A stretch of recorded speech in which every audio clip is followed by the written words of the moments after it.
তৃতীয়বারের জন্য প্রধানমন্ত্রী পদে শপথ গ্রহণ নরেন্দ্র মোদীর। আজ শুধু দেশ নয়, গোটা বিশ্বের নজর দিল্লিতে, রাজধানীতে। ইতিমধ্যেই শেষ মুহূর্তের প্রস্তুতি চলছে। নরেন্দ্র মোদী এনডিএ সরকার তৃতীয়বার গঠন হতে চলেছে আজ।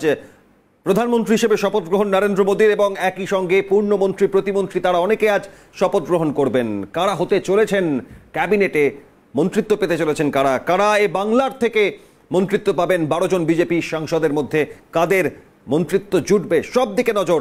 আর এই 4 জুনের ফলাফলের পর বারংবার এনডিএ শিবির, বিজেপি শরিক দলের সঙ্গে বৈঠক, আইএনডিএ শিবির চেষ্টা করেছিল বৈঠক এবং কংগ্রেসের সঙ্গে আইএনডিএ এর অন্যান্য শরিকদের বৈঠক। আর অবশেষে সংখ্যাগরিষ্ঠতা নিয়ে এনডিএ তৃতীয়বারের জন্য সরকার গঠন করতে চলেছে, শপথ নিতে চলেছেন নরেন্দ্র মোদী। ফলাফল ঘোষণার আগে থেকেই ধারাবাহিকভাবে প্রতি মুহূর্তের কি কি সমীকরণ, এনডিএ আইএনডিএ শিবিরের কি পরিস্থিতি, সরকার গঠনের ক্ষেত্রে কি কি কৌশল, কি কি শর্ত শরিকদের, সব মিলিয়ে প্রত্যেকটা খবর পুঙ্খানুপুঙ্খুর নজর রেখেছেন চিফ রিপোর্টার সত্যজিৎ মুখোপাধ্যায়। এই মুহূর্তে সরাসরি দিল্লিতে সংসদ ভবনের সামনে থেকে রয়েছেন সত্যজিৎ। এবং সত্যজিৎ, আজ গোটা বিশ্বের নজর ভারতের সরকার গঠন, বিশ্বের বৃহত্তম গণতন্ত্রের সরকার গঠন, সর্বশেষ কি কি খবর আসছে সত্যজিৎ?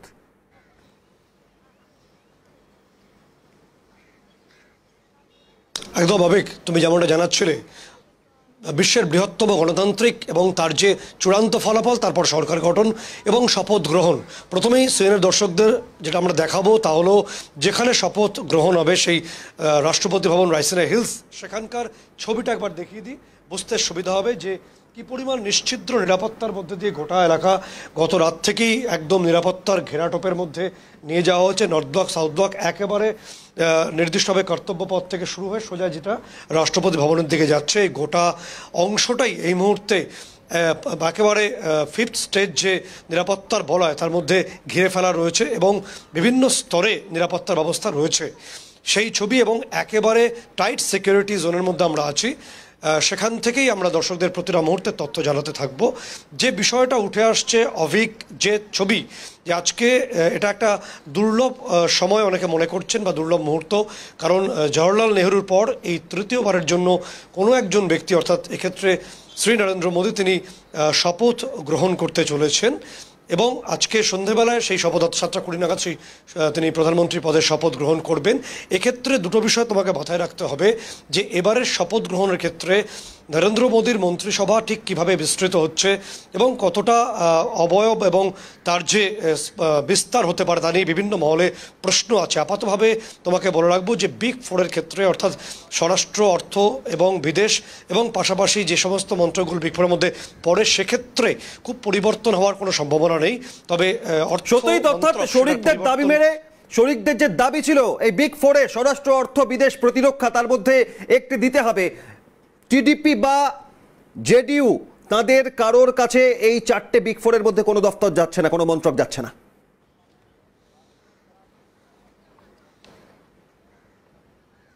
অভিক, আবারও তোমাকে নির্দিষ্ট করে বলবো যে কোনো সরকারের ক্ষেত্রে হলো মূল চালিকা শক্তি দেশের, এবং গেরুয়া শিবির এনডিএ জোটের সব থেকে বড় শরিক, তারা কোনো মতেই এই 4টি মন্ত্রককে হাতছাড়া করতে চাইছেন না। এক্ষেত্রে একটা সমীকরণ, আমি তোমাকে বলবো, একটা সলিউশন, একটা সমাধান পাওয়া গেছে। সেই সমাধানটা হলো যে এই প্রতিরক্ষা বা অর্থ, এই সমস্ত ক্ষেত্রে এমওএস একটা পোস্ট ক্রিয়েট করে দেওয়া, অর্থাৎ প্রতিমন্ত্রী হিসেবে শরিকদের তরফ থেকে নেওয়া হতে পারে। তাহলে শরিকদের মতামত রাখা হলো। একই সঙ্গে এই সমস্ত মন্ত্রকগুলোর চালিকা শক্তি মূলগতভাবে থাকবে গেরুয়া শিবিরের হাতে, অর্থাৎ এক্ষেত্রে বিজেপির হাতেই রাখা হবে। তোমাকে তার পাশাপাশি বলবো যে কোনো আইনসভার যে সংখ্যক সদস্য সংখ্যা থাকে তার 15%, 14 to 15% পর্যন্তই তুমি মন্ত্রী করতে পারবে। এক্ষেত্রে 60 থেকে 65 জন পর্যন্ত হওয়ার সম্ভাবনাই আছে। তবে আজকে যেটা তথ্য আসছে যে 50 থেকে 52 জন পর্যন্ত পূর্ণ এবং প্রতিমন্ত্রী মিলিয়ে শপথ গ্রহণ করতে পারেন। এবং পরবর্তী যে অংশটা গ্যাপ থাকলো, অর্থাৎ ফাঁকা থাকলো, অর্থাৎ বাদবাকি যে 10 জন মতো থাকছে সেটা রেখে দেওয়া হয়। পরবর্তী ক্ষেত্রে শরিকদের নানা টানাপোড়েন চলে, বোঝাপড়া চলে, সেখান থেকে প্রতিমন্ত্রী কিছুটা বেরিয়ে আসবে বলে মনে করা হচ্ছে বা সেখান থেকে দেওয়া হতে পারে। এরকম একটা অঙ্ক নিয়ে এগোনোর চেষ্টা করছেন বা এগোনোর চেষ্টা করা হচ্ছে এনডিএ শিবিরের বা বিজেপির তরফ থেকে বলেই বিভিন্ন সূত্রে খবর আসছে। তোমাকে বলবো যে কেন্দ্রীয় মন্ত্রী স্তরে বা কেন্দ্রীয় কারা কারা ক্যাবিনেটে থাকবেন তা নিয়ে ইতিমধ্যে একটা আলোচনা হয়ে গেছে। অশ্বিনী বৈষ্ণবের নাম রয়েছে, একই সঙ্গে শিবরাজ সিং চৌহান রয়েছেন, তিনি নির্দিষ্টভাবে মধ্যপ্রদেশ থেকে এবং তিনি ওবিসি সম্প্রদায়ভুক্ত, ফলে কৃষি তার হাতে যেতে পারে। একই সঙ্গে তোমাকে বলার চেষ্টা করব যে যুব কল্যাণ, কৃষি এবং নারী কল্যাণ তিনটি নির্দিষ্টভাবে নরেন্দ্র মোদী নিজের হাতে রাখার চেষ্টা করবেন, কারণ এর সঙ্গে ভোট ব্যাংক জড়িয়ে আছে, এর সঙ্গে অনেকগুলো ইকুয়েশন জড়িয়ে থাকে। তবে রেল নিয়ে এখনো পর্যন্ত টানাপোড়েন চলছে, জেডিইউ রেল চেয়ে রয়েছে, রেল কতটা পাবে বা পেতে পারে তাই নিয়ে সংশয় রয়েছে। শরিকদের নিয়ে চলতে হবে, যেহেতু একক সংখ্যাগরিষ্ঠতা বিজেপি পায়নি, ফলে শরিকদের অনেক ক্ষেত্রেই মান্যতা দিতে হচ্ছে এবারের সরকার গঠনের ক্ষেত্রে। এবং সবথেকে বেশি সংখ্যক আসন শরিকদের মধ্যে টিডিপির রয়েছে, তেলুগু দেশম পার্টি, তারা ইতিমধ্যেই তারা বেশ কয়েকটি গুরুত্বপূর্ণ দপ্তর তারা চেয়েছেন, ফলে সেগুলোর ক্ষেত্রে কতটা তারা পেতে পারেন এই নিয়ে বিভিন্ন প্রশ্ন চলছে। তবে একটি পূর্ণমন্ত্রী অর্থাৎ ক্যাবিনেট মন্ত্রী এবং একাধিক প্রতিমন্ত্রী তারা পেতে চলেছেন বলেই সূত্রের খবর। যতই একেবারে প্রাথমিক পর্যায়ে যখন ফলাফল প্রকাশিত, তারপর টিডিপি চন্দ্রবাবু নাইডুর তেলুগু দেশম পার্টি তারা 16টি আসন পাওয়ার পর লোকসভার অধ্যক্ষ পদটি দাবি জানিয়েছিলেন, কিন্তু তার উদাহরণস্বরূপ এনডিএর তরফ থেকে বিজেপি প্রধান শরিক দল বলেছিল যে যখন ইউপিএ 1 ইউপিএ 2 তখন কংগ্রেসের এত আসন বিজেপির মতো 240 না থাকলেও তারা লোকসভার অধ্যক্ষ পদ দেয়নি। এক্ষেত্রে দাঁড়িয়ে এই অধ্যক্ষ ক্ষেত্রে সর্বশেষ সিদ্ধান্ত কি হয়েছে বলে খবর?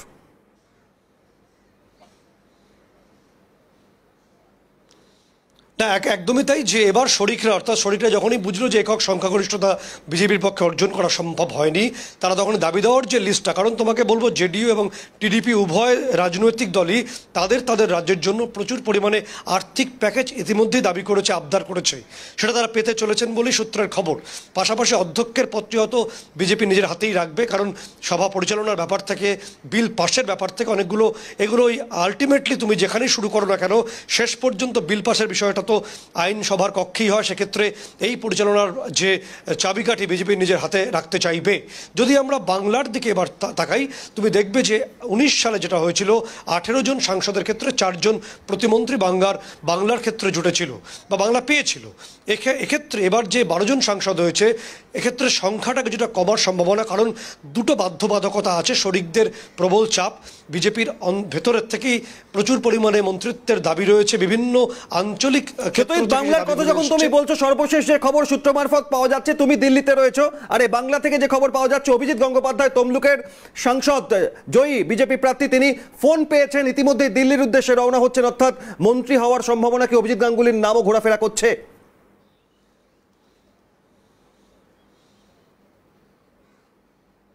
দেখো, নির্দিষ্টভাবে প্রধানমন্ত্রী নরেন্দ্র মোদী বলেছেন যে ফোন অনেকেই পেতে পারেন, কিন্তু ফোন পেলেই এটা মনে করার কারণ নেই যে তিনি মন্ত্রিত্ব পাচ্ছেন। তবে সম্ভাবনার তালিকায় তার নাম রয়েছে।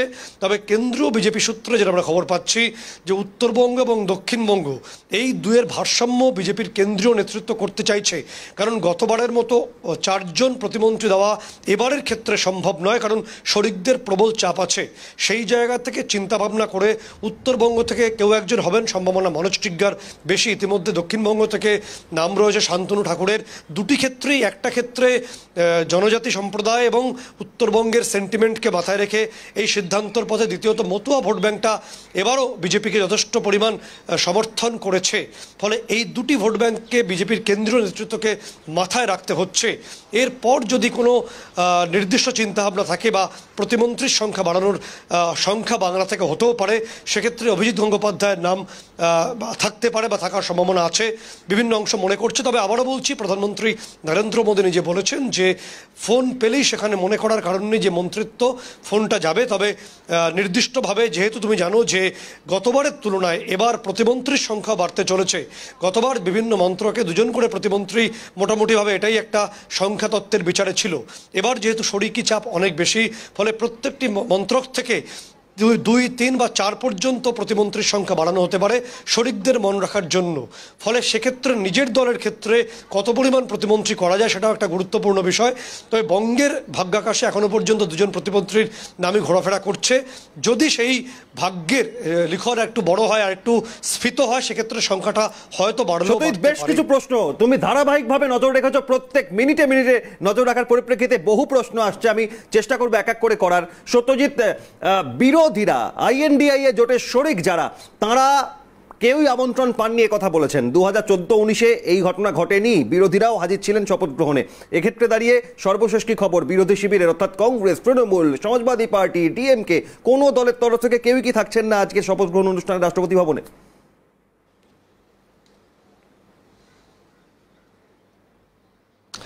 এটা একদমই দস্তুর নয়, কারণ তোমাকে বলবো আমন্ত্রণের বিষয়টা আমরা একটু ভেঙে বলে দিই।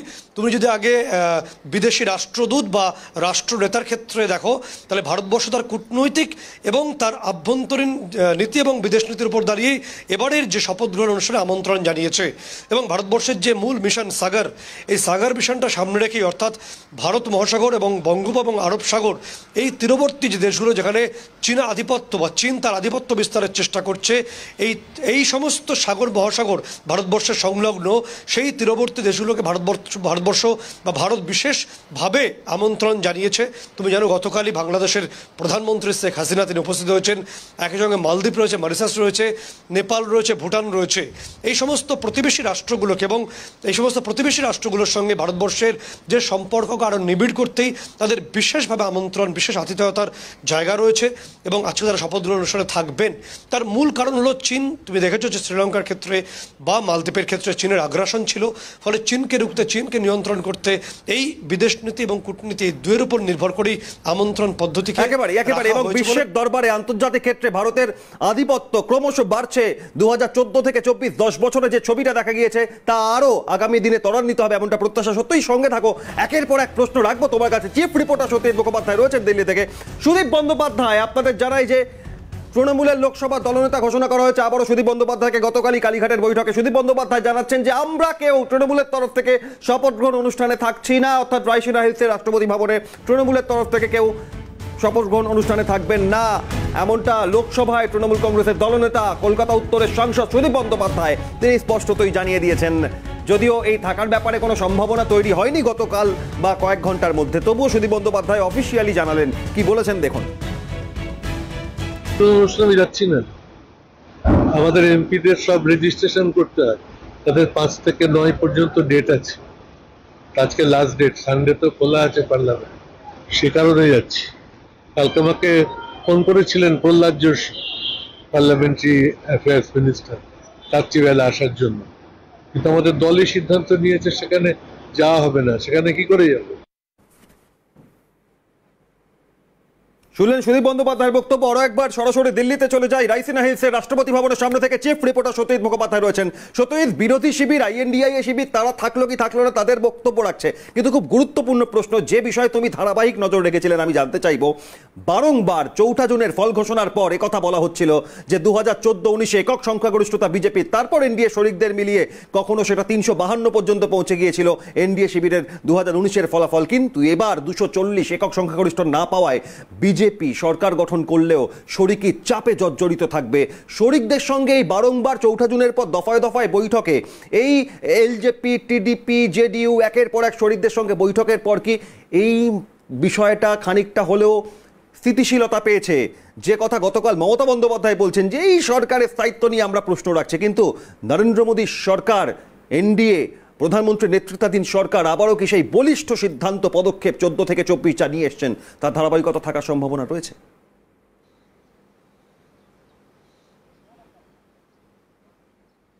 দেখো, নির্দিষ্টভাবে তুমি যেটা তোমাকে বলার চেষ্টা করব যে সরকার স্থায়িত্ব পাওয়ার চেষ্টা করেছে এবং নীতিশ কুমার জেডিইউর তরফে বা টিডিপির তরফে চন্দ্রবাবু নাইডু তারা পরিষ্কার করে জানিয়েছেন যে তাদের বক্তব্যকে তারা কীভাবে অবস্থান করছেন।